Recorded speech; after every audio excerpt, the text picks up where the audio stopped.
First up was the Messerschmitt Me-262, introduced in 1944 as the world's first operational jet fighter. Powered by twin Junkers Jumo 004 turbojets, it reached 870 kilometers per hour and carried four 30mm cannons. Around 1,430 were built during the war. It intercepted Allied bombers and forced new counterattacks against jet aircraft for the first time. Next came the Heinkel He-162, entering service in 1945 as an emergency interceptor built from non-strategic materials. Its single BMW 003 turbojet pushed the aircraft to 840 kilometers per hour while carrying two 20mm cannons. Roughly 320 operational aircraft were completed. Despite high speed, structural failures and unreliable engines severely limited its operational effectiveness. Meanwhile, Britain introduced the Gloster Meteor in 1944 as the Allies' first operational jet fighter. Powered by twin Rolls-Royce Derwent turbojets, later variants exceeded 965 kilometers per hour and carried four 20mm Hispano cannons. Nearly 3,947 were produced. It intercepted German V-1 flying bombs during World War II before transitioning into reconnaissance and ground attack missions after the war. Next came the Lockheed P-80 Shooting Star, introduced in 1945 as the United States' first operational jet fighter. Powered by a single Allison J-33 turbojet, it reached 933 kilometers per hour and carried six .50 caliber machine guns. Around 1,718 were produced. During the Korean War, it scored the first jet versus jet victory before being shifted toward ground attack missions against newer MiG fighters. Soon after came the de Havilland Vampire, entering service in 1945 with a distinctive twin-boom layout and single Goblin turbojet engine. It reached 882 kilometers per hour and carried four 20mm Hispano cannons. More than 3,268 were built and exported globally. The aircraft served in fighter, trainer, and strike roles across multiple post-war conflicts and remained operational for decades. Following this was the Republic F-84 Thunderjet, introduced in 1947 as a long-range fighter bomber for the United States Air Force. Equipped with a General Electric J-35 turbojet, it exceeded 1,000 kilometers per hour and carried six .50 caliber machine guns alongside heavy ordnance loads. Over 7,500 were produced. Although vulnerable against MiG-15 fighters, it became one of NATO's primary strike aircraft during the 1950s. At the same time, the McDonnell F-2H Banshee entered naval service in 1948 as a carrier-based interceptor and escort fighter. Powered by twin Westinghouse J-34 turbojets, it reached 933 kilometers per hour and carried four 20mm cannons. Nearly 895 aircraft were built. It served extensively during the Korean War in escort, reconnaissance, and strike missions from American aircraft carriers. Soon after came the Grumman F-9F Panther and swept-wing Cougar variant, entering service between 1949 and 1952 for carrier combat operations. Armed with four 20mm cannons and powered by Pratt & Whitney turbojets, later versions exceeded 1,040 kilometers per hour. Nearly 2,000 combined aircraft were produced. These fighters became major naval combat aircraft during the Korean War and early Cold War period. Meanwhile, the Mikoyan-Gurevich MiG-9 entered Soviet service in 1948 as the USSR's first operational jet fighter.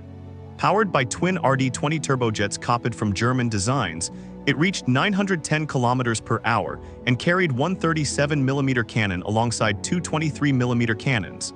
Around 602 were produced. Engine flameout problems limited reliability, and the aircraft was quickly replaced by more advanced fighters. Soon after came the Yakovlev Yak-15 and Yak-17, introduced between 1947 and 1948 as transitional jet trainers and interceptors. Using a single RD-10 turbojet derived from the German Jumo 4, they reached 786 kilometers per hour and carried two 23mm cannons. Roughly 280 were built. These aircraft helped Soviet pilots transition from piston fighters into early jet operations. Then came the Mikoyan-Gurevich MiG-15, entering service in 1949 as one of the most influential jet fighters of the Cold War. Powered by a Klimov VK-1 turbojet, it exceeded 1,075 kilometers per hour and carried heavy 37 and 23mm cannons. More than 18,000 were built. Its arrival in Korea challenged Western air superiority and transformed jet combat doctrine worldwide. Following this was the Mikoyan-Gurevich MiG-17, introduced in 1952 as an improved swept-wing successor to the MiG-15. Equipped with an afterburning VK-1F engine, it reached 1,145 kilometers per hour while retaining heavy cannon armament. Over 10,600 aircraft were produced. Its maneuverability allowed it to remain effective against faster Western fighters during conflicts throughout the 1960s and 1970s. Meanwhile, Britain continued expanding naval and strike aviation with the United Kingdom Hawker Seahawk and later the Hawker Hunter. The Hunter entered service in 1954 with a Rolls-Royce Avon turbojet, speeds above 1,150 km per hour, and four 30mm Aden cannons. Nearly 1,972 were built. Its maneuverability and export success made it one of Britain's most widely used post-war fighters. Next came the Supermarine Attacker, entering Royal Navy service in 1951 as an early carrier-based jet fighter. Powered by a Rolls-Royce Nene turbojet, it reached 950 km per hour and carried four 20mm Hispano cannons. Only 145 aircraft were produced. Its unusual tailwheel landing gear reflected the transition period between piston aircraft and fully modern naval jet fighters. Following this was the de Havilland Venom, introduced in 1952 as an improved development of the Vampire. Equipped with a de Havilland Ghost turbojet, it exceeded 1,030 km per hour and carried four 20mm cannons. Around 1,430 were produced. The aircraft served in fighter bomber and interceptor roles during the Suez Crisis and other British overseas operations throughout the 1950s. At the same time, upgraded versions of the Gloster Meteor remained active in reconnaissance and strike roles after World War II. Later variants improved speed, range, and operational flexibility while retaining twin turbojet engines and four 20mm cannons. Nearly 3,947 Meteors were ultimately produced. Although outclassed by newer swept-wing fighters, the aircraft continued serving across multiple air forces during the early Cold War. As Cold War tensions increased, the Lockheed F-94 Starfire entered service in 1950 as one of the first radar-equipped jet interceptors. Powered by an Allison J-33 turbojet with afterburner, it reached 941 km per hour and carried machine guns or Mighty Mouse rockets. Around 854 were built. Its onboard radar allowed night and all-weather interception missions during the Korean War period. Soon after came the Northrop F-89 Scorpion, introduced in 1950 as a long-range interceptor designed to counter Soviet bombers. Equipped with twin Allison J-35 turbojets and advanced radar systems, it exceeded 1,020 km per hour while carrying rockets and nuclear Genie missiles. More than 1,050 were produced. The aircraft became a major component of North American continental air defense operations. Meanwhile, Canada introduced the Avro Canada CF-100 Canuck in 1953 as a domestically designed interceptor for NATO and Arctic defense missions. Powered by twin Orenda turbojets, it reached nearly 1,000 km per hour and carried machine guns or rocket armament. Roughly 692 were built. Its long range and radar systems made it suitable for patrol missions across northern airspace. Following this was the Douglas F-3D Skyknight, entering United States Navy service in 1951 as a radar-equipped night fighter. Powered by twin Westinghouse J-34 turbojets, it reached 925 km per hour and carried four 20mm cannons. Around 268 aircraft were produced. During the Korean War, it achieved one of the strongest night combat records among early jet fighters.